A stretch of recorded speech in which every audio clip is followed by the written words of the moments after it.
Withers, however, was already an unperson. He did not exist. He had never existed. Winston decided that it would not be enough to simply reverse the tendency of Big Brother's speech. What was needed was a piece of pure fantasy. Suddenly, there sprang into his mind, ready-made as it were, the image of a certain Comrade Ogilvy. There were occasions when Big Brother devoted his order for the day to commemorating some humble rank-and-file party member whose life and death he held up as an example worthy to be followed. Today, he should commemorate Comrade Ogilvy. At the age of 3, Comrade Ogilvy had refused all toys except a drum, a submachine gun, and a model helicopter. At 6, a year early, by special relaxation of the rules, he had joined the spies.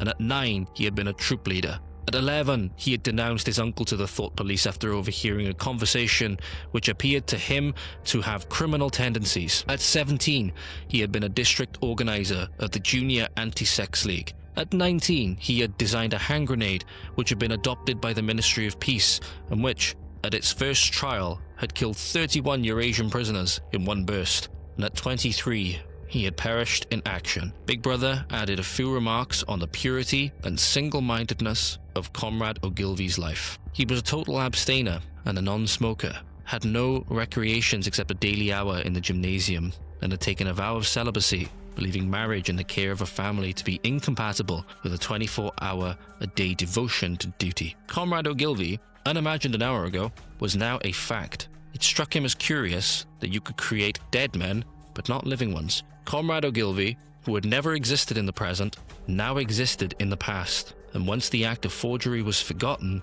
he would exist just as authentically and upon the same evidence as Charlemagne or Julius Caesar. How authentically you can completely fabricate somebody, provided the lies are carefully constructed enough and all records of forgery are destroyed and forgotten, that you can make somebody exist in the past who never existed in the present, but make them exist with just the same authenticity as many other figures throughout history. Scary, right? Today on Voice of the Valleys, has Trump just made Venezuela the 51st state?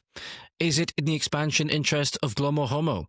Is it Israel? Is it because of oil? We'll talk about some of the reactions to this going forward. A Jewish World War II veteran has said that fighting Hitler wasn't worth it. All that and more today on Voice of the Valleys.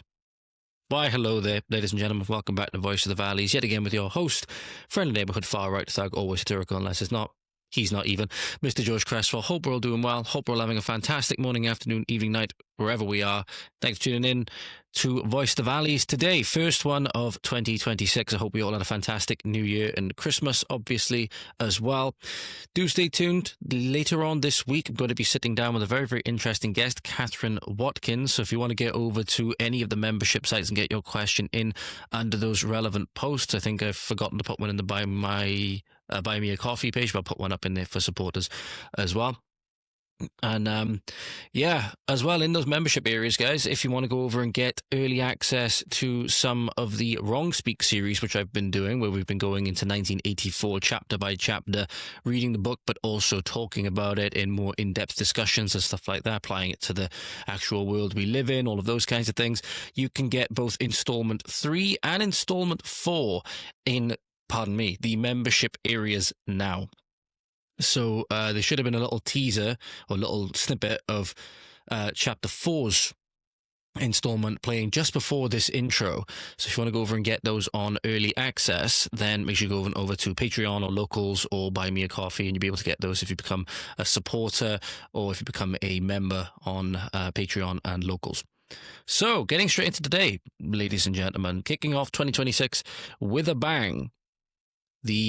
What seems to be, or many people have said it is anyway, the annexation of Venezuela, and seemingly turning Venezuela into the 51st state. Nicolas Maduro has been captured by the US forces in a raid that, fun fact, actually seemed to last less time than Will's coming out speech in, one of the final episodes of Stranger Things. Which again, there's been a lot of online discourse about that recently, the kind of propagandizing and particularly the girl bossing and other things as well.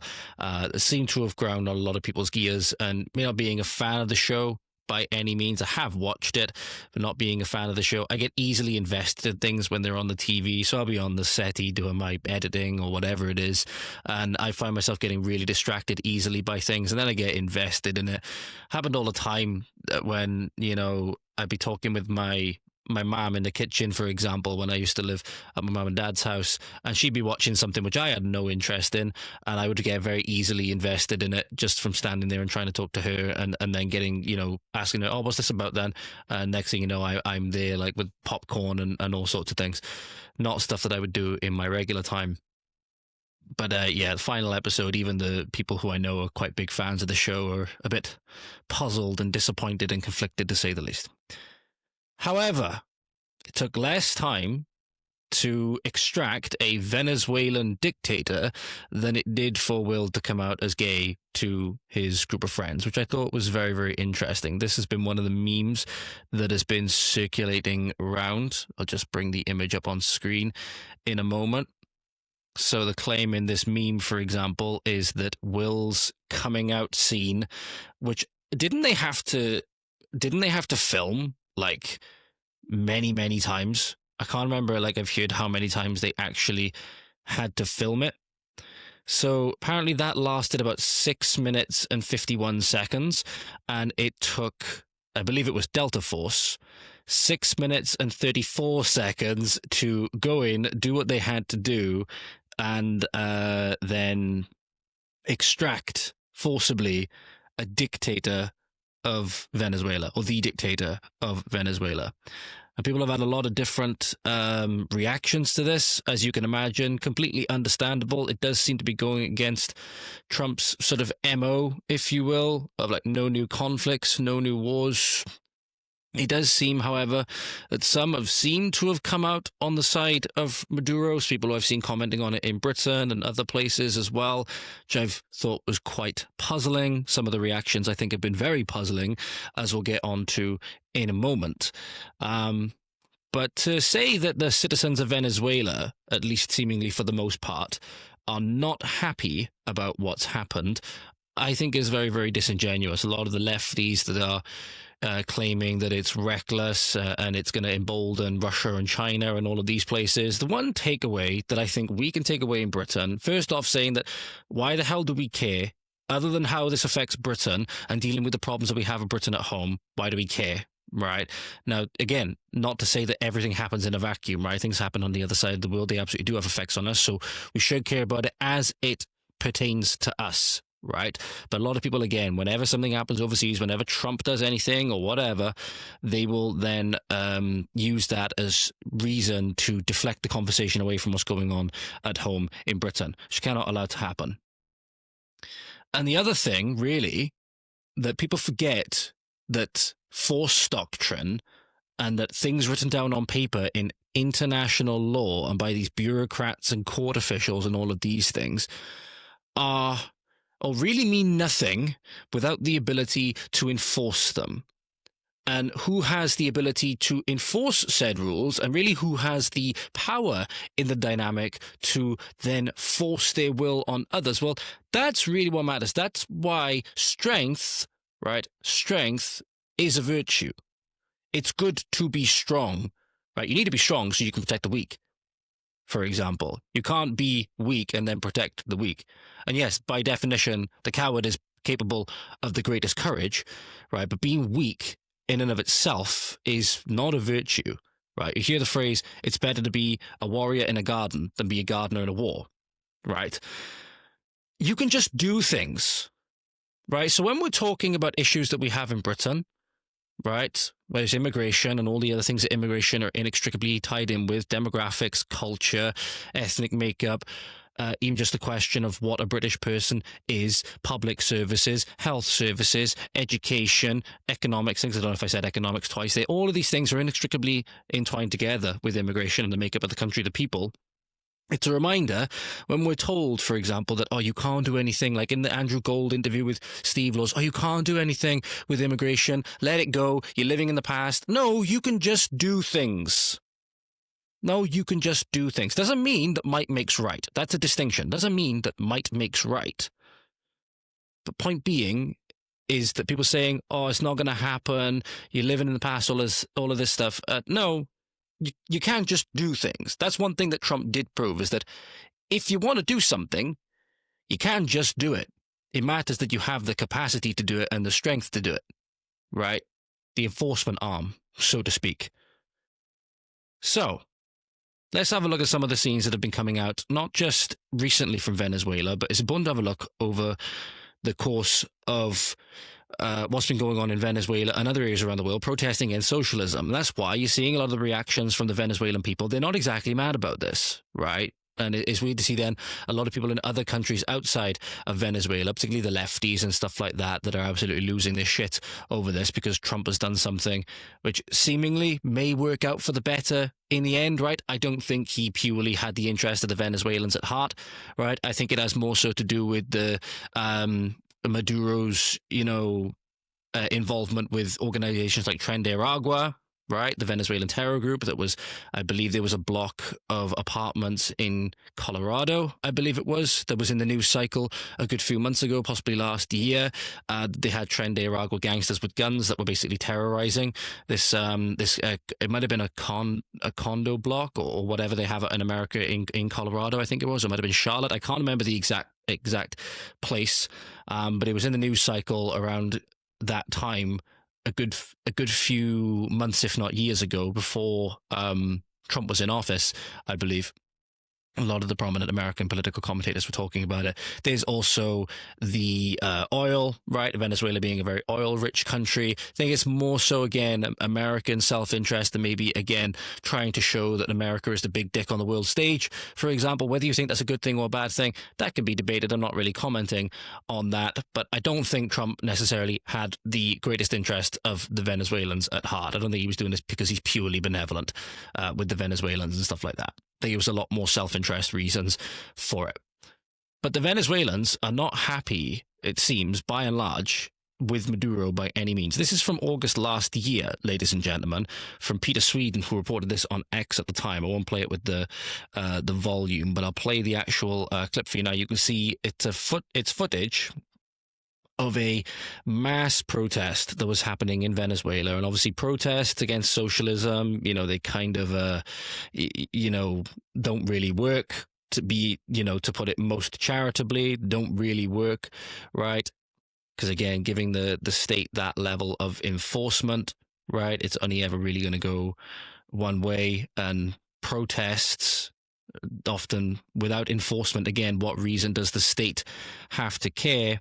But you'll see this coming on your screen now, ladies and gentlemen. This is an example of, and I've heavily cropped this video down, by the way. I want you to know I've quite heavily cropped this video down, so it'll fit in the section I have on screen. So the footage which you're watching now is actually filmed 9:16 vertical on a phone, it seems. There's a lot more vertical that you can see, so this is not the everything that you can see by any means, but you can see it's absolutely full. There's Venezuelan flags, right? This is one of what I can only really assume was many, many protests. You can see it zooming out. You can see how many people there are. To say that people were happy with Maduro and the regime that they were living under, and there's many reasons for that, I think would be very, very disingenuous if anybody was to claim that. And this is not unique to Venezuela either. This is not unique to Venezuela. This is another one of the protests which you see against socialism. And Peter, again, in this example, claims that this was also in support of Venezuela, I believe around the same time last year. This is from August 4th, when this was posted on X. This is a protest that took place in Spain.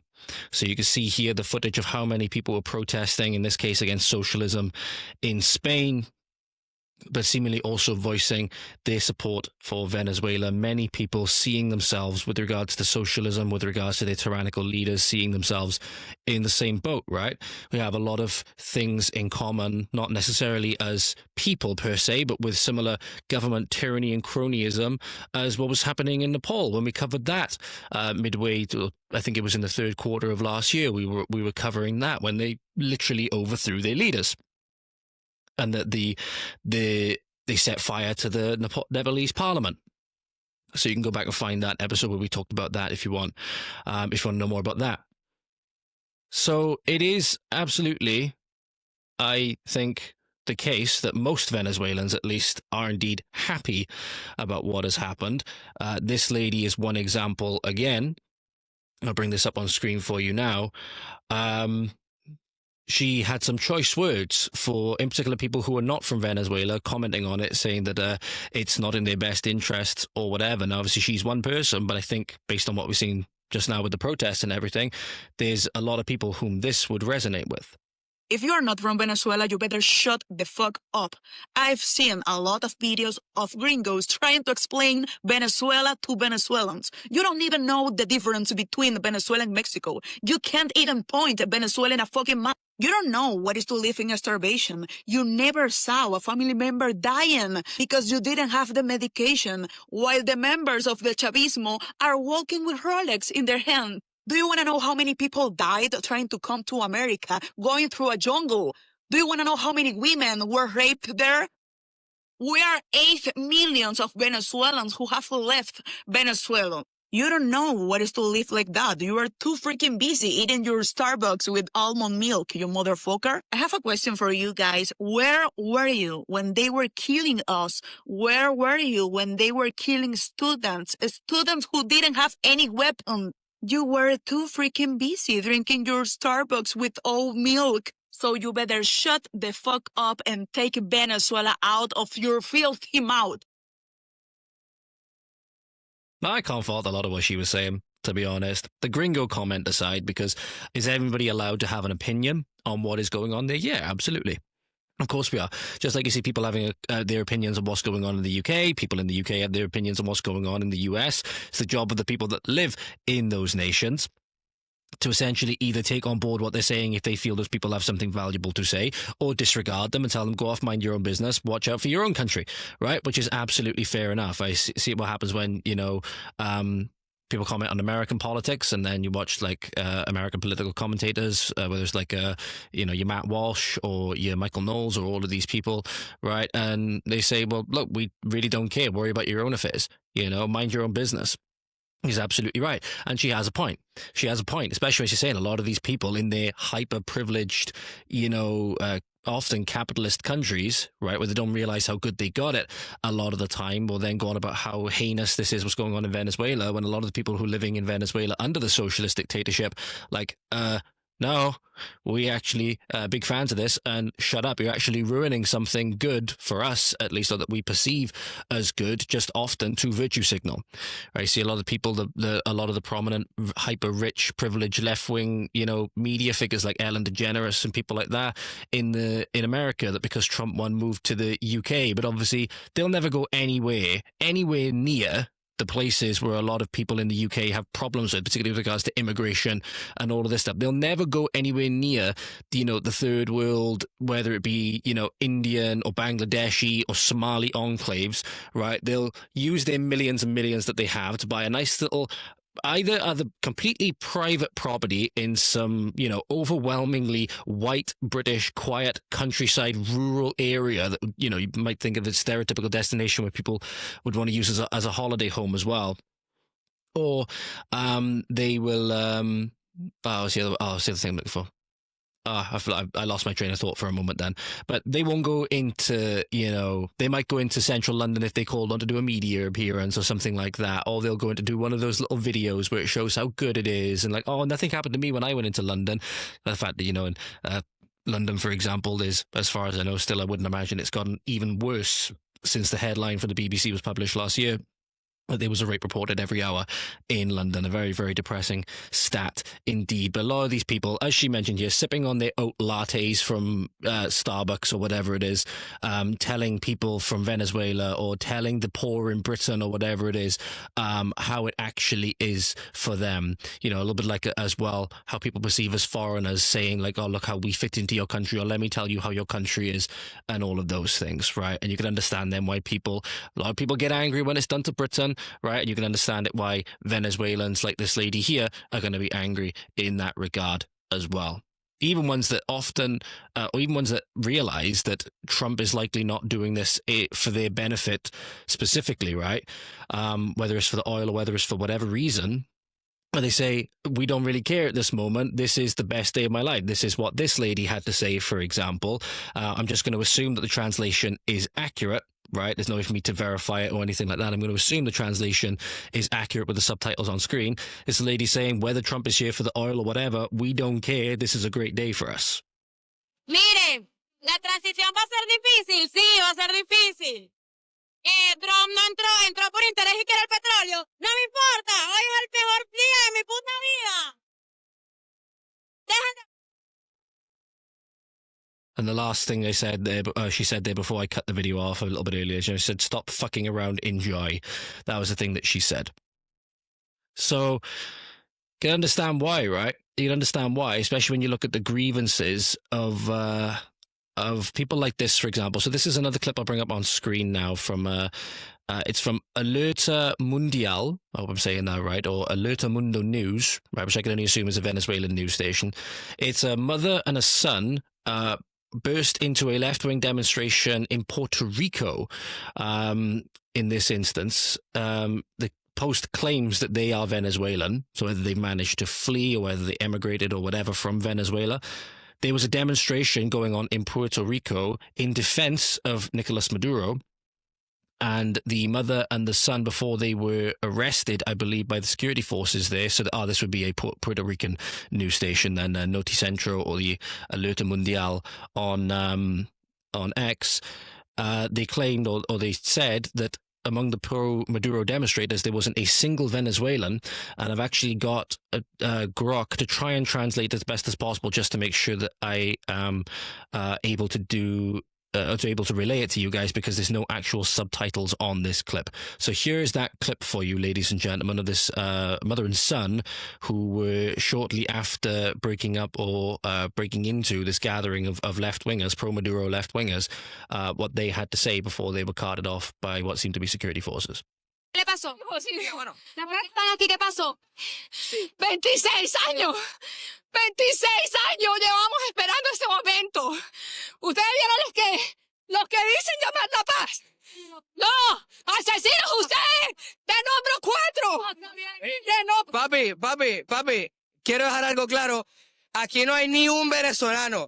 Aquí ni un venezolano,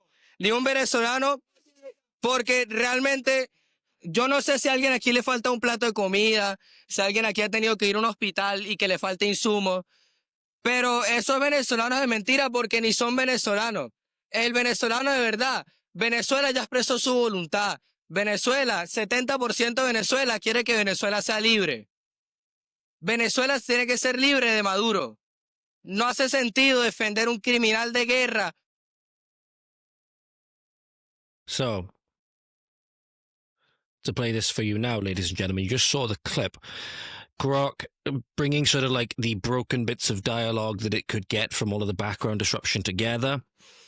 Basically, is conveying what these people were saying. The mother bursting into the shot, shouting, what happened to him, what happened here. 26 years. 26 years we've been waiting for this moment. You saw those who claimed to call for peace. No, murderers you, and seemingly gesturing at the left-wingers. The son then came forward, as you saw in the clip. And what he seems to be saying is, calm down, I want to make something clear. There isn't a single Venezuelan here, not one. I don't know if anyone here is missing a plate of food or has to go to the hospital and lack supplies, but those quote-unquote Venezuelans are a lie, because they're not even Venezuelans. The real Venezuelan truth is that Venezuela has already expressed its will. Pardon me. 70% of Venezuela wants Venezuela to be free. Venezuela has to be free from Maduro. It makes no sense to defend him. So again, you're seeing here a great example of what the lady, right, from before, calling people gringos and so whatever else, the exact kind of things which they are sick and tired of, right? And a lot of these sentiments as well, when you see foreigners and whatever, when you see like foreign left-wingers or whatever championing the destruction of Britain and downplaying rape gangs or downplaying the colonization, downplaying the ethnic replacement, all of these things, right? People get equally frustrated. People get equally frustrated and angry because of how close, in particular, in Britain, in England in particular, people are close, the native people are close to minoritization and, well, subsequent elimination from that. It is a very, very dangerous time. it is a very, very dangerous time. But a lot of these, for the sake of their narrative, they want to downplay those things. And then they do so from their ivory towers, from their metaphorical ivory towers, right? Or figurative ivory towers. So, yeah, you can understand why people get a lot of sick and tired about this. Venezuelans, no exception. They have pride in their nation and pride for themselves like any other people do and should, right? And in their own country, when it's their government that are persecuting them, you can understand why they wouldn't appreciate this kind of sentiment, especially from places where, again, San Juan, Puerto Rico, not exactly a bastion of prosperity by any means. But you can understand that then why people campaigning for more of what they perceive as their destruction is going to really irk them, especially when you're not even Venezuelan, right? And you're not even in Venezuela. And a lot of the time it's because you don't actually know what's going on there.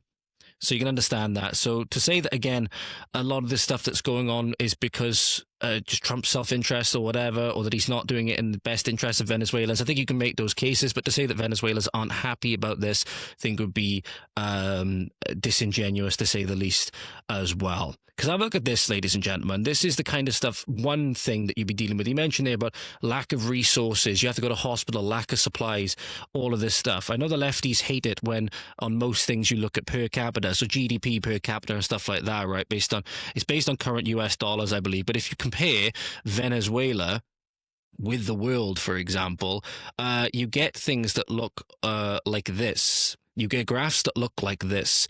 And this is at a time, again, across all of these times here, this is a time when Nicolas Maduro's going out to Salt Bay's restaurant and spending hundreds of thousands of dollars on cigars and all of this stuff. He's a fat frigging pig, right? And I know I'm not exactly the bastion of leanness at the moment, but Jesus Christ, man. So you always see in these socialist dictatorships, the most part, right? You see Kim Jong-un, right? He's basically spherical. He's basically spherical and his people are starving. And you see here in this graph that Venezuela, in terms of GDP per capita, the world is at about $13,631.2 dollars. So that's per capita. Venezuela is all the way down here at 4,217. And it is rising. The one that you can say it is rising, but look where it was back in sort of 2000 to 2010. It was one of the richest, it rivaled on the world where it is now. It was actually doing better. It was actually doing better then. And seemingly, I think, am I right in saying, maybe you can comment down below, or maybe you can comment in the live chat. I'll just have a quick look up when I tab off this in a moment, that was right around the time that Hugo Chavez came in, if I'm not mistaken. You can understand then why the Venezuelans would not exactly be hostile to American intervention, whether you perceive it as a good thing or not, if you're looking at it from the outside anywhere else, right? It certainly seems to be a little bit incongruous with what Trump has said with like no new conflicts and stuff like this, right? Granted, it's not necessarily been a grander scale war, but I have no idea how many of the other leaders across the world are going to respond. We have no idea. I can only hope that it is going to pan out in a positive way and that it will show that Trump at least has some modicum knowledge of what he's doing. There was a very similar thing. Remember, people were saying that when the military went into Iran and bombed the nuclear facilities there, that this was going to be the ignition of a hot war, right? This is essentially going to be World War III that was going to come. It was a false flag, all of this stuff. And all of these things, especially when Israel's involved in all of this stuff. And it does seem that, anyway, that potentially there's some, involvement here as well, which we'll get into in a little bit, that, people want to heighten those claims and say that it's going to be, now it's going to be World War III, now it's going to be World War III, and who knows, behind closed doors, maybe that is the ultimate goal. Maybe the ultimate goal is obviously to drag the United States and by extension all the rest of us into a hot war of regime change in Iran at some point or whatever else, right? I hope that's not the case, but we don't know what the minds behind all this are really thinking. And to say that we do know, I think would be, a bit presumptuous. So, speaking of Iran, around this time as well, which is quite interesting, because a lot of people as well, whenever these things happen, like whether it's Trump now going into Venezuela or when people were saying there was going to be regime change in Iran now and that Trump should even be impeached over it and all of that, right? Even though none of those rumors really bore any fruit or anything like that in the end. This did happen in Iran recently, though, which was very interesting to see. According to this post on X from War Surveillance, the Iranian people have been seizing and setting fire to several Revolutionary Guard bases as well. So you'll see this clip coming on screen now, ladies and gentlemen. This is from Iran. I'll play it without the sound, but this is Iranian citizens who, I don't know whether it's because of what they've seen in Venezuela or whatever, have seemingly taken over a lot of the IRGC or some of the IRGC infrastructure in what appears to, well, not necessarily what appears to be, what clearly is some kind of violent takeover. And yeah, it just goes to show that, especially with us in the Western world, we are dissatisfied with our governments and stuff like that. And I can understand then when people bemoan us getting involved in foreign conflicts with how many problems we've got at home. Completely agree. I completely agree. But then a lot of people then will, in one breath, then say that, but then seemingly hint that the people actually like these regimes in these regions, right, with Iran and things like that, and downplaying a lot of the influence of like Qatar and stuff like that, while then going on about Israel, and then also doing the same in reverse, right? Some people will highlight Qatar, and then not want to talk about the allegations of Israeli influence, Israeli foreign influence and stuff like that, for example. So again, you have partisans on both sides, basically. And that's why I think you should always try to take the step back, the necessary step back. I talk about this in WRONGSPEAK as well. Like, you don't want to get trapped in this, you don't want to get lost in the weeds, so to speak. You want to still be able to step back and see things from that bigger perspective, almost like that bird's eye perspective, right? Keep zooming out. There's probably more that you're missing, or at the very least, just make sure that you're not missing something critical, right? Which is why I think we should be obviously skeptical of all foreign intervention, which is why when I see a lot of quote unquote like conservative influencers and politicians and whatever else basically going out and doing a propaganda tour for Qatar, right? For Qatar or in Doha, whatever the capital of the place is, right?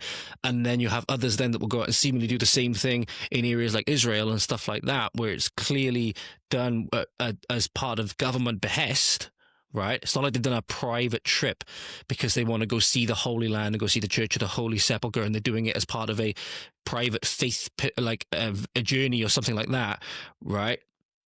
It's quite clear in many instances to try and curry favor with the foreign government. It plays into the allegations. Again, every politician's been bought off by these foreign nations. And when you see all of these examples, how many examples do you have to see before your defenses, if you want to call it that, right? Or eventually you just can't pull the wool over your eyes anymore. You want to keep believing that your politicians are doing the best for you, right? But you'll keep seeing all these examples, and we know clearly now that our politicians are not doing the best for us, and they have no intention of doing that anyway, right? But you want to keep believing that, you know, these people have your best interests at heart or whatever, or that your elected representatives are doing so because for you, but then they go and do all of these things, and your conservative influencers, you want to believe that they're being truthful for you. And then they go, whether it's to, people getting accused of being paid by the Israeli government for social media posts, and then you have people going and doing propaganda tours to Qatar as well. It's like, can we just have, like, you know, actual people that care about their home and their people? Is that so much to ask for? Yeah, just to show a lot of these people whom you'll go to, right, to get your information and whatever else, people you might think are reputable sources or have a decent amount of popularity and following behind them, they seemingly can be, I'm not making allegations as to who has received what, but to say that they can't be bought, it certainly doesn't seem that way. Anyway, this was a particularly weird take, though, on this whole thing. This was a particularly weird take, in my opinion, from Tucker Carlson, who has gone on with the distinct possibility that I mentioned before. There's plenty of reasons why the US might want to do this in Venezuela before what Tucker Carlson said. You've got oil, you've got Tren de Aragua, you've got, you know, you could say stability in the region and stuff like that. You could maybe even stretch it, really, really stretch it if you want, and say that Trump felt sorry for the Venezuelan people or whatever. Again, I think that's a massive stretch, right? But to say that it would have been to promote gay marriage in Venezuela would not have crossed my radar. That would not have crossed my radar. I could be wrong, But this from Tucker Carlson would not have been something that would ever have crossed my radar. But maybe you guys can leave your take in the comments. Do you think that he has a point here? We can safely discount democracy as a reason for affecting regime change in Venezuela. We're not going to go kill Nicolas Maduro because we don't like the way he's treating his people. It's possible we're mad that he doesn't allow gay marriage. That is a distinct possibility, but no one will say that out loud. Not defending the regime, just saying. One of the most conservative countries in North or South or Central America. Only El Salvador really comes close, which is much smaller, of course. And by the way, the U.S.-backed opposition leader who would take Maduro's place if he were taken out is, of course, pretty eager to get gay marriage in Venezuela. So to those of you who thought this whole project was Globo Homo, not crazy, actually. Why are we? I don't know. From what I've seen, it doesn't appear that the lady he's referencing, I can't remember how to pronounce her name off the top of my head. I don't have it to hand either. I have seen that according to Trump, I think he's made a statement saying that she's not in contention to replace Maduro. So I'm not sure if that claim is very substantiated. But there's certainly some things to be said about this. Trying to say that Maduro, socially conservative as he may be, or as Tucker may claim him to be in this instance, that's the reason that Trump or the Americans want to go in and seemingly affect a regime change in Venezuela. I even think the accusations potentially of Israeli involvement are stronger than that. You know, Trump being one of the biggest people in this instance to seemingly have changed even the social fabric in America to be one that is much more conservative than it has been that I've seen in recent memory. The executive orders in opposition to all of the trans stuff, right? He was the one that obviously overturned Roe v. Wade, which was one of the biggest liberal policies that made it a federal mandate, I believe it was, or a federal issue with regards to abortion. You know, that there was no states' rights with regards to the issue. That was what Roe v. Wade was. And he overturned it to the big chagrin of a lot of the leftists and the Democrats and so on. So yeah, I think there's certainly a lot more credible routes you could go down. The one thing I believe the lady that he's referring to said is that if she was to be installed, one of the first things that she would do is move the embassy to Jerusalem, which again is like, why is that one of the first things on your lips when your leader, right, your dictator has just been ousted? Why is that the first thing or one of the first things on your mind when it comes to this issue? Does lead into a lot of the allegations potentially of Israeli involvement behind the scenes, which I think is important to look at as well. Here's that clip, by the way, ladies and gentlemen. I'll just bring it up on screen for you now. The socially conservative leader of Venezuela who jetted out to Salt Bay's restaurant and is smoking, I believe, hundreds of thousands of dollars worth of cigars, which I'll bring that up on screen, while his people suffer and in many instances literally starve, mind you. Here's, at the very least, we can say that, oh, well, Nicolas Maduro, at least he's socially conservative, right?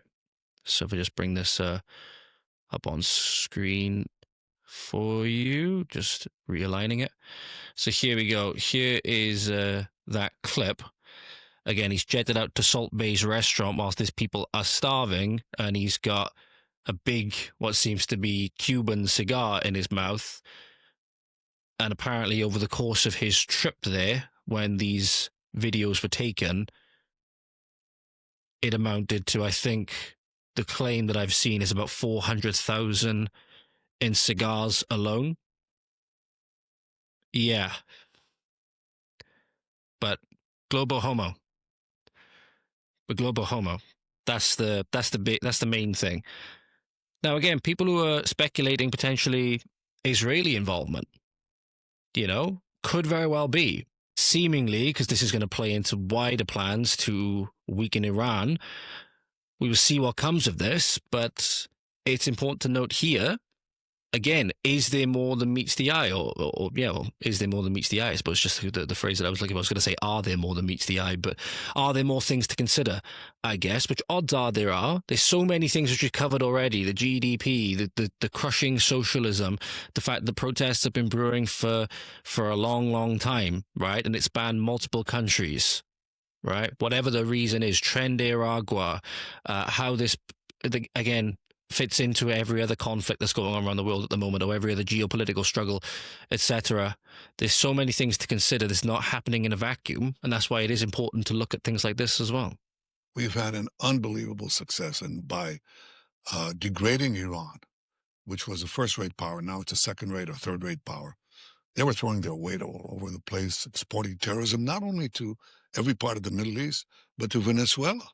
They're in cahoots with the Maduro regime. They're exporting terrorism to America, to the American hemisphere. And then they want these Hezbollah and Hamas to get their guys into the United States. So Hamas and Iran's and its proxies are a threat not only to us, but to Israel, all America's allies in the Middle East, and to America itself. We've had an unbelievable success. And by to go with this clip, in the comments, they seem to be on Fox News. I'm not sure who this person is. Apparently it's General Jack Keane. Seemed to have a Freudian slip. And say that what's going on in Venezuela seemed to be very good for the Israeli people, but then very quickly corrected himself when he realized this and said that it was going to be the Venezuelan people. The clip is just struggling to load a minute, ladies and gentlemen. I'm just going to pause the recording. Okay, here's the clip. Might be a bit difficult to hear. The volume is a little bit quiet because it's somebody recording this from their living room, right? But hopefully the audio, improvements that will happen later on before this episode goes out will help take care of it.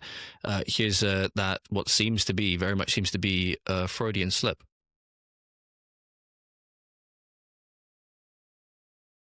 Are really great for the Venezuelan people. 20 cent the implications. Did you hear that? Here, are really great for the Venezuelan people. 20 cent the implications here are really great for the Venezuelan people. 20 cent. The implications here are really great for the Israel, and then he goes for the Venezuelan people. So again, feeds into a lot of people's ideas as to what's really going on behind the scenes, right? Now, I'm not going to really feed into like the claims of, I don't really think that Donald Trump is, 100%, owned or controlled by the Israelis, as many people do. The person who runs this account, I've seen shared things like that. Vehemently pro-Palestine, right, account. So take that into account as well, obviously. But, what matters is, in this instance, what's coming from the world leaders' mouths, and whether this person is sharing it for purely political reasons in their own mind or whatever. Kind of why I'm sharing it as well, I suppose, but trying to dig down into what's really going on and trying to get people to really try and scrutinize as many different reasons as possible. I think that's possibly the most important thing to do. It's very easy to just go to the dogma, right? Or a lot of people's dogmas. Sometimes it's just good to try and take that step back and just have a look at the whole picture. Looking at Venezuela's economy, the socialism, the cracking down on freedom of speech and all of these things. Even how Nathan Livingston, the person who shared the clip of Tucker Carlson's show, which I just played a little bit ago, also put in the comments how Tucker Carlson's views have changed since 2017, for example. I'll just quickly read it for you. In 2017, Tucker, when he was on Fox News, said that faced with demands that he relinquish power and hold free elections, President Maduro has decided to unleash armed supporters. Their guns weren't taken away on his disarmed populace. On Monday, Maduro announced his plans to expand the country's civil militia from 100K to 500K. Every member gets a gun. The intent is clear. If he and his cronies can't stay in power forever, they will do so with the force of arms, and the masses who have no guns don't stand a chance. And then, obviously, in 2025... and then he says Maduro, whatever his many faults, has the most socially conservative country possibly in the hemisphere. Venezuela has banned pornography, banned abortion, banned gay marriage, banned sex changes, banned usury. See, not necessarily bad things that they've gotten rid of, right? Especially abortion. You know, the sex changes, the usury. People obviously make a tremendous case for banning pornography and gay marriage as well, right? People have various reasons why it should be banned at a government level. You don't have credit cards with 40% interest in Venezuela. Personally become poorer to end abortion. Voluntarily become poorer to end abortion in the United States. Now, that seems to me as though it's a false dilemma. That seems to me as though he's putting on this weird false dilemma, if this statement from Tucker is correct, because you can end abortion without becoming poorer, right? Purely the government who makes those decrees, right? You don't need to do anything with yourself economically and then say that, oh, maybe we should adopt a Venezuelan socialist-like system if to get rid of abortion. Britain, as you know, is increasingly becoming more and more of a socialist country, and we've just expanded abortion all the way up until birth. Right, so it nothing to do with socialism in this instance that's going to ban abortion. Just seems to be that Maduro seems to be vehemently against these things for whatever reason, vehemently against these things when a lot of his lefty supporters will be vehemently pro them, which again just shows how completely, pardon me, incongruous the woke lefty position is. They don't even understand the basics of what's going on. But that doesn't then... all of these other things, the other reality behind the socialist dystopian government that's taken over Venezuela is what the people who are subject to that regime are saying. And it does appear in most instances that they are overwhelmingly happy with this. And it's weird then that the Western cheerleaders in this instance will go down these weird routes of trying to seemingly to try and denigrate the efforts of their own president and their own leaders, which is really, really weird. Makes sense when it comes to like Keir Starmer and Emmanuel Macron and these disgusting commie leaders that have betrayed their people, right? It does seem that Donald Trump is trying to do at least good for the American people, certainly a lot better than anything the Democrats would have done, who would have just continued the managed decline of America. And that would have emboldened the other countries whom they said this action would have emboldened, like China, Russia, and the BRICS coalition. So weak America in this instance, who is really the only real opposition to those, right? Because Europe hasn't got its affairs in order. We haven't got our affairs in order. We're a laughing stock. We're a joke, right? NATO is propped up pretty much by America, by some of the other countries that actually meet their NATO spending. Most of them don't. But yet they still have all of this other money they set aside for their social programs and all the rest of it. I think Montgomery Toms put out a pretty decent take on the issue when he was walking through what appears to be his town centre or whatever. Basically, stop going on about Venezuela and put Britain first. I think that's where the situation needs to be. Again, Britain. British people worrying about British issues in Britain. All of these other things are just noise. Now, when it pertains to Britain, yeah, we do want to take notice, right? But otherwise, we need to focus. We have so many domestic problems, so many problems on home soil, that we need to focus on those first. Here's what he said on the topic. It's incredible how much people are obsessing about Venezuela. Look, there may be a discussion there and a debate, fine. But when you're obsessing about it to the point of forgetting about your own country, which is England or Britain in general, that's when there's an issue. We've got digital IDs on the horizon. We've had vaccines be rolled out, or vaccines, mRNA COVID shots, which have had no accountability, which have hurt people. We've had lockdowns that have had no accountability. We've got net zero wrecking our nation. We've got les in London. We've got so many problems. Just look around. Britain is dying. And yeah, X, Instagram, all the social media platforms, people are obsessing about Trump invading Venezuela. It's just madness to me. When are people going to prioritize Britain, prioritize their own nation, rather than going on about what could be in our country, rather than acting and actually making it a better place? It's incredibly frustrating. It's incredible how much. Yeah. Now, I had to reset my interface throughout part of that because it decided that it wasn't going to play the actual audio for the clip.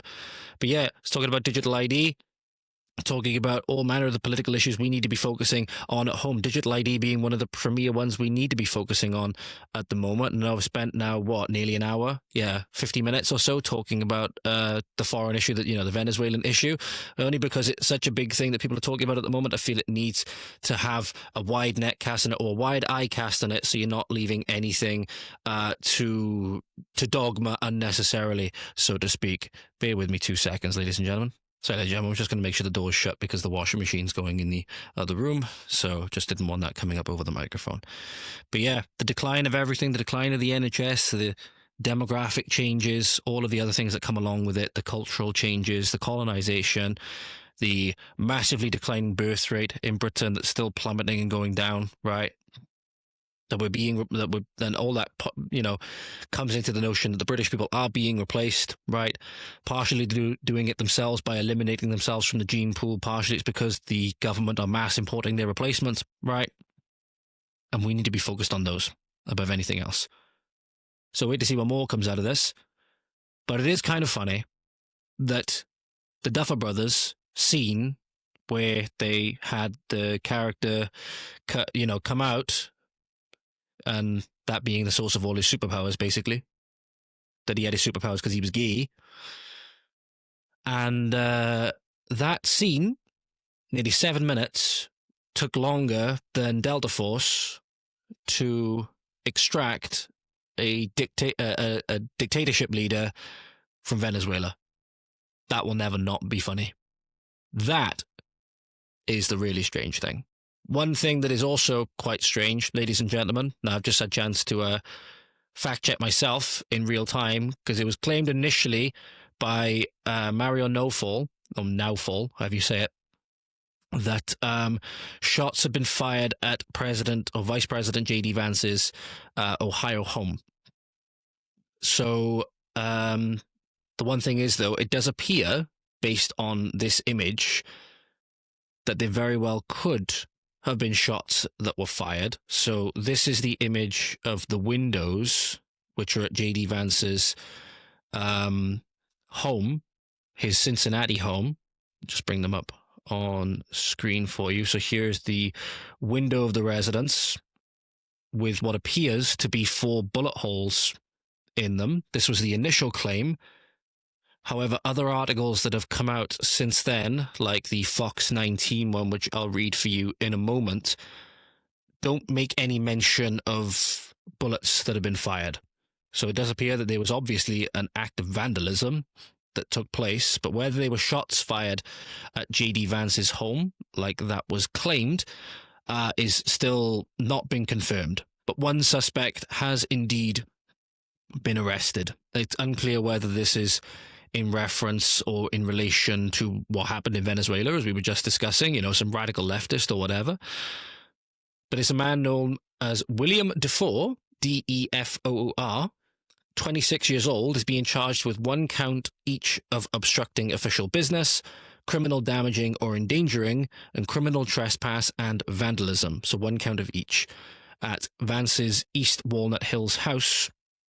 U.S. Secret Service called for Cincinnati police at 12:15 a.m. after seeing someone running eastbound, a dispatcher told Fox 19. According to the arrest report, Defoor was seen by a U.S. Secret Service agent walking onto Vance's property and damaging 4 of the victim's residential windows and the victim's vehicle. Defoor was detained by Secret Service agents shortly thereafter. The vice president and his family were out of town and not at home when the incident occurred. Thank God, obviously, because if it does turn out that there were shots fired at his home, as Mario Naufal claimed, but it doesn't appear that the articles at this moment in time are actually backing that claim up, then it's a very good thing, obviously, that he was out of town. Obviously, there's no guessing the amount of people out there that because of bipartisan politics, just because they hate JD Vance and would want to hurt him in any way possible, that there's no telling what some people out there, some deranged lunatics, want to do to his wife and do to his family and obviously do to him. So it's good that he wasn't at home when this happened, but just goes to show that these incidents, ladies and gentlemen, of targeting conservative or right-wing political figures, what seem to be, you know, in a pattern. I'm not going to jump to conclusions on what the political affiliation would be. Could be somebody, for all we know. There's a mega right-winger that thinks that JD Vance is a hardcore leftist because he's not right-wing enough. We do not know. So it's just a really, really scary time in politics at the moment. But that doesn't mean that we get to shy away from it. Doesn't mean we get to shy away from these political issues and whatever else, whatever the threats may be, especially with the authoritarians we have in power at the moment. That's exactly what they want. They want silent compliance. It's the way they're going to get through digital ID because people will just sleepwalk into it. It's the way they're going to get all of these things through, ladies and gentlemen, is by us sleepwalking into it and not seeing it. Well, seemingly not seeing it coming, but would have had myriad opportunities to change course. So, yeah, don't go with the silent compliance. And understand there is going to be risk, but ultimately it's going to be the people that stand up for something that are going to be remembered. They'll always just be remembered as a figure of your time, as we're seeing now with, your reputation might try to be tarnished by, for example, radical leftists for a while, like with statues and whatever else. People will ultimately be judged as a figure of your time. So the times we live in now are very, very scary ones indeed, especially if you're a British person living in Britain, because Britain's on its last legs. And we either radically change course now, or it's going to continue on to extinction. That's a terrifying prospect. Another reason why you might want to be skeptical of foreign interference, ladies and gentlemen, not in us, but us interfering and sending foreign aid elsewhere, ladies and gentlemen. This was a story that broke towards the end of last year. It's truly mind-boggling, the things that, the British people have paid taxes for. You know the meme, right? I've paid taxes for things you wouldn't believe. Well, that came true again. British taxpayers fund a Kenyan sex chatbot. No, I'm not joking. Pleasure-oriented app launched as part of a £41 million scheme did little to improve sexual health. No shit. No shit. This is the image that they ran for Nina, the AI WhatsApp weird chatbot sexbot thing that the British government spent £41 million of your money on. This is what the government considers a productive use of your money. Dealing with immigration? No. NHS? No. Not, making kids think that they're born in the wrong body? No. A pleasure-oriented sex chatbot for Kenyan teenagers was developed using aid money from the British taxpayers. Because of course it was. Because of fucking course it was. So the AI chatbot in this instance, called Nina, was built as part of a £41 million UK aid programme which aims to invest in radical technology solutions to issues in the developing world. The Nina chatbot was described as a pleasure-oriented digital companion for young people exploring sexual health and aimed between the ages of 18 to 24. Other projects that have received taxpayer funding include pay-as-you-chill cold storage in Zambia and smart contraceptive vending machines in Nairobi. This apparently is one of the images of one of these, what were they called? You can get it. Condoms, pads, peanuts. Pay as you chill and smart contraceptive vending machines. This is just great, isn't it? I don't think this is going to solve the issue that many of the Malthusians are thinking of at the moment with the population boom in Africa. Don't think this is the way you're going to go about it, guys. Don't think you're going to be successful. MPs asked why taxpayers' money was being wasted on such schemes and called for a review of spending. The Telegraph wrote about aid spending, including a £52 million road to nowhere through the Amazon rainforest, and a push to stop ocean plastic pollution in landlocked African countries. Yeah, it's mad. That's what they do in these countries elsewhere in the world, ladies and gentlemen. It's your fault that the climate's going up. But they season. Did you know that they season their rivers? They season their rivers with their trash. That's what it is. They put a little bit of garnish on there. Put a little bit of garnish in their rivers, and then it's your fault. You have to pay more taxes for it. Priti Patel, the shadow foreign secretary, said Britain is a country, not a charity. Well, certainly feels like one. Certainly just feels like a bastard charity. You know what I mean? This is one of the things that was the chatbot is alleged to have said. It was designed to encourage safe sex in Kenya, which has the third largest HIV epidemic in the world, and where more than half of new infections are among the young. The developers discovered there was an interest among Kenyan youth to access information on sexual pleasure topics, including a strong interest in information on how to give and receive sexual pleasure. Yeah, you're not going to beat human nature, guys. Especially in these areas of the world. I'll just let you read this on screen. I don't think you're going to beat human nature. The topic of sex and pleasure making about 70% of the total number of app views. You funded this. The government took 41 million of your pounds, which you are forced to pay under threat of imprisonment, and spent it ineffectually on trying to control the population in Africa, in Kenya specifically. You don't hate your government enough, ladies and gentlemen. You do not hate your government enough. When you think you do, hate them more, because you don't. You really, really don't. There's absolutely no excuse for this. We have homeless on our streets with staph infections, literally dying on the streets, likely veterans, and this is what our government is spending our money on. And yet people go, oh yeah, they're still for us. Wake up, will you? Honestly, wake up, will you? Sorry, I'm just wondering what was going on with my dog. She was a bit skittish. And finally, I think this is quite interesting. Remember Alec Penrose, that last year caused a bit of a stir when he said that it wasn't worth it. Seeing Britain the way it is today wasn't worth it. Sacrifice he made wasn't worth it. And Adil Ray, the personification in the moment of why it wasn't worth it. Well, another one towards the end of last year came out. This was published on 26th. It was published on Boxing Day by GB News.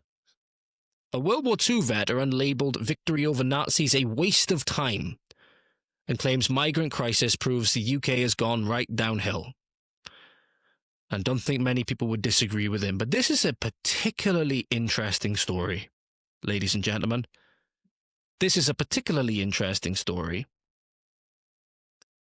because the guy's name is Mervyn Kirsch. Mervyn Kirsch. He's a D-Day veteran who also witnessed the horrors in the newly liberated Bergen-Belsen concentration camp in 1945. Mervyn Kirsch said that victory over the Nazis was a waste of time, according to GB News, and that the UK, due to the migration crisis, has gone right downhill. This is particularly pertinent, really, ladies and gentlemen, given the conversations that we've been covering recently, such as Steve Laws's conversation with Andrew Gold, Heretics, right? Particularly pertinent because Mervyn Kirsch, who's actually 101 years old, Mervyn Kirsch is Jewish. How interesting is that? How interesting is that? That a Jewish World War II veteran saying that victory over the Nazis, and how Britain has gone nowadays, was a waste of time. Now, is this a case seeing the way that the political landscape is indeed trending in the UK? Is this an attempt to, I don't know, as many people would say, blend in or whatever? Right? I don't know. But it says a lot about the state of the UK in the modern day, particularly highlighting the frustrations with regards to migration, and particularly when a lot of the people who head up a lot of the NGOs, as even Charlie Kirk observed, were the pro-open borders, quasi-Marxist indoctrination, all of this stuff, were secular Jewish organizations and donors, right? That they've opened the doors of all of these nations to more people that hate them a lot of the time, right? Championed diversity and cultural tolerance, a lot of the groups have in our countries, not seemingly in, their home country, has to be said. And then when the things start turning on them, when you have seemingly a radical Muslim that tries to go kill Jews in a synagogue, they wonder what the hell happened. And now you even have World War II veterans,